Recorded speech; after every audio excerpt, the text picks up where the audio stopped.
Welcome to AbsArse&Arms. This is an intro video just to give you a few tips to be safe and to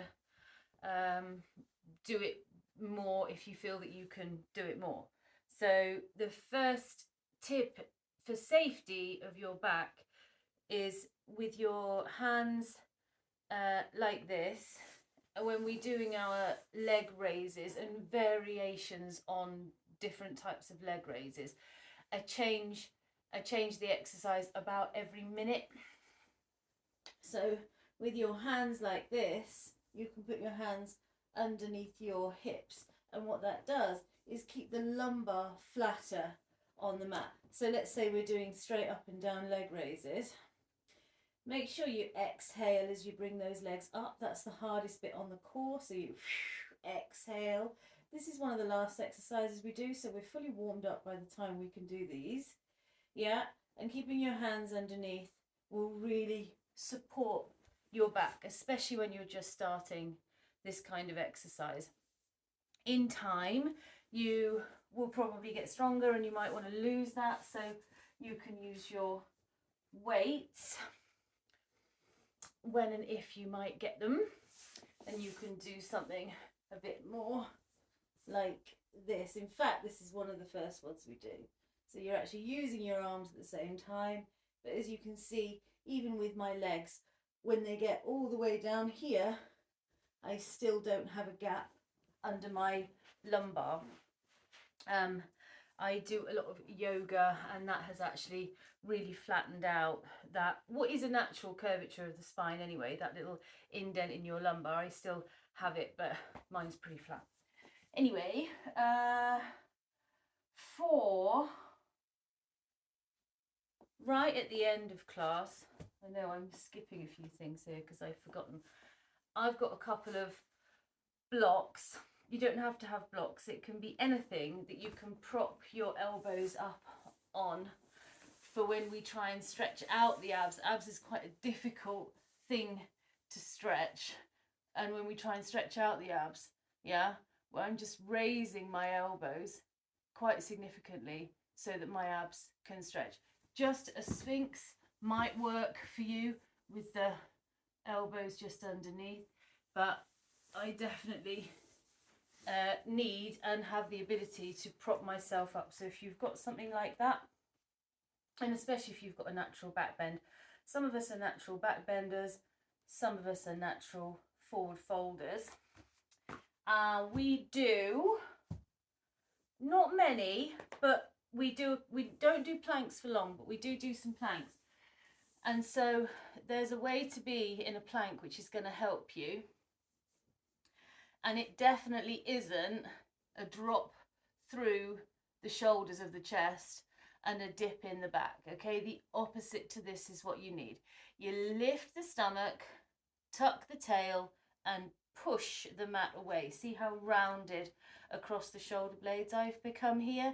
This is a strong way to hold that plank, okay? This is awful and just not nice. You're not going to be able to hold it. So from plank, we'll do a down dog. Some of you might have been to yoga, so you'll know that. So you've got quite a long length in plank. And then when you come up to your down dog, can't see me on the video, but I just take a little step in to get that full stretch through the back of the legs. And then when we go back to plank, I take that little step out to make sure I've got the full body. Right, and then this is just one more complicated move. Instead of doing this move, you're welcome to do little press-ups, yeah? Doesn't matter how low you go, just as much as you can do, you're going to feel it, right? But if you can, and we might do both anyway, we will drop the, see how I turn my elbows back, drop the elbows almost to the mat, and then we slide the body forward. Now, don't get daunted. This has taken my yoga classes ages to be able to master. Then we drop the chest, see how I pick up the bum, push it back. And this is really good for the back of the shoulders.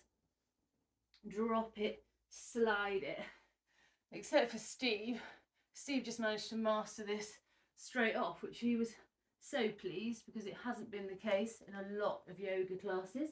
So we'll then take it back to a child's pose, which is a lovely stretch out for the back and a slide into it. Again, yeah, down, bottom, push back. But again, don't worry about it. You have your video off, you'll be doing what you want. You could sit there having a cup of tea and laughing at us if you want. Drop into a little press up instead if that's just going to be easier. But like I said, we might do that as well. Breathing. Yeah, I think breathing's really important.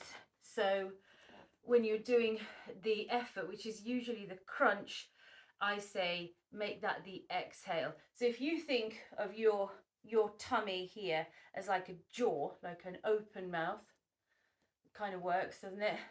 And then when you're crunching in, you're closing and scrunching it in and exhaling to make that scrunch. So just a light example. We'll do some of these sliders, palms resting on the thighs.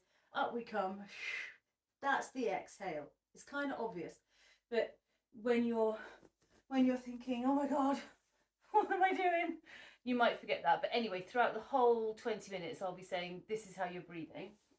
I've got a heavier weight here, which is a 3 kilogram.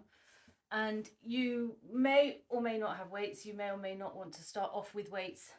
In any case, probably not ideal for the first few until you get used to it. I have fashioned this with a couple of hair bands so I can secure it around my feet for this awesome little lift we do in what is called a Buddha in yoga. And so we lay down, knees are out to the side, soles of the feet are together. If you try and let your legs just completely flop, you won't be able to really do it. You have to lift them slightly and then pick up the feet. And we'll do a few of those where we then just relax down. And then depending on the music and the mood that takes me, we might end up doing some little pulses, but you do whatever you can do. And also remember that pretty much every move takes an increase in weight if you lift your head up off the mat. So your head's really quite heavy. I think most heads are about 8 kilograms. So just imagine sort of another 8 kilograms coming into that movement. So if for the first few classes, you just maybe remember that if it's something that you can keep your head down for, then by all means keep your head down.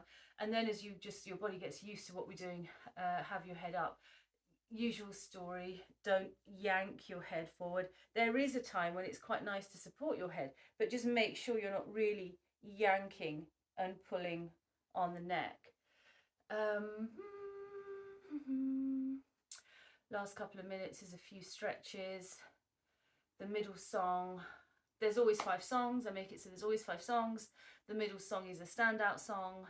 And so you know that we're pretty much getting there to halfway through. And we do a roll up to what is called a Navasana. So we'll be here, and in the chorus, we're going to roll it up. I know I make it look easy. It's not easy. You can hang on underneath your knees and just take a little pull up. In fact, I find that a bit harder. Oh, that's quite hard. That actually works something a bit deeper. Interesting. So whatever you want to do, yeah, you can just lift or you can roll. And sometimes I like to stay here just for a beat. Maybe if I'm really feeling it, unlikely, it's 7:30 in the morning, we'll do some little knee taps with the elbows. Do what you can do. Don't overdo it. Especially to start off with, you take as many rests as you need. I'll put a few rests into it, no worries. Another one with weights, if you've got it, when we do half wheels. So I'll put these are my 3 kilogram weights. I'll actually put them here and sort of secure them here. It is not comfortable, but we're only doing it for a minute, I don't know, less than a minute. And then we push up and I'm using the weights, yeah? Aha, more with these weights. When we're on all fours,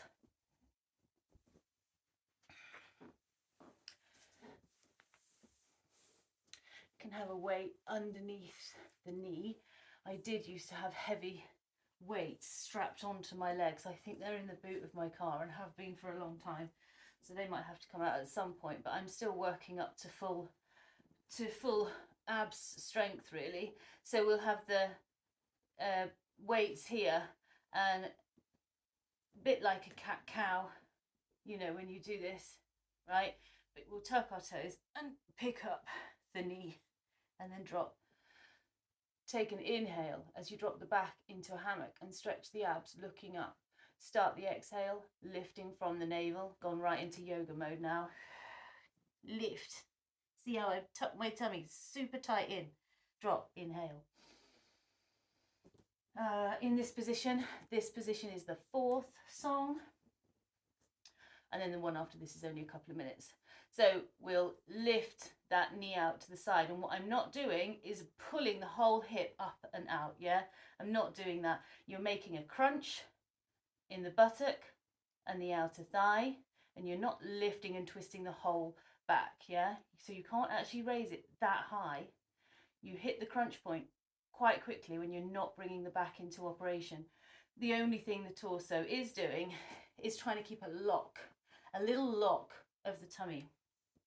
Okay, so coming up, and then similarly, nice to have the weights in there actually if you've got them, or just something that you're holding on to, because we'll lift the leg up and behind us. And you see I'm doing this.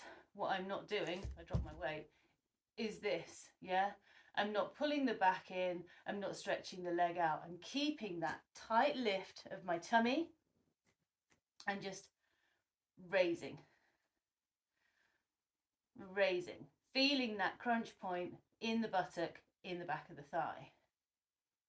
No movement, pretty much no movement in my back. Now, I'm a massive cheater. So this is when I like my blocks, because all of those moves that we do, not the cat-cow, but all of these ones with the legs, yeah, I like to rest on my blocks because I'm just being lazy and I just like to take the strain out of my arms whilst I'm doing my legs. These are amazing blocks. Most yoga blocks will be, what, 2 inches down here? These are 3 inches, so they're good fat blocks. Expect there's something else I've forgotten, but that'll have to do. Oh yeah, that's what I've forgotten. Don't get used to me being dressed at 7:30 in the morning. I'm most likely going to be in my PJs, not the onesie. That would get really hot. See you there.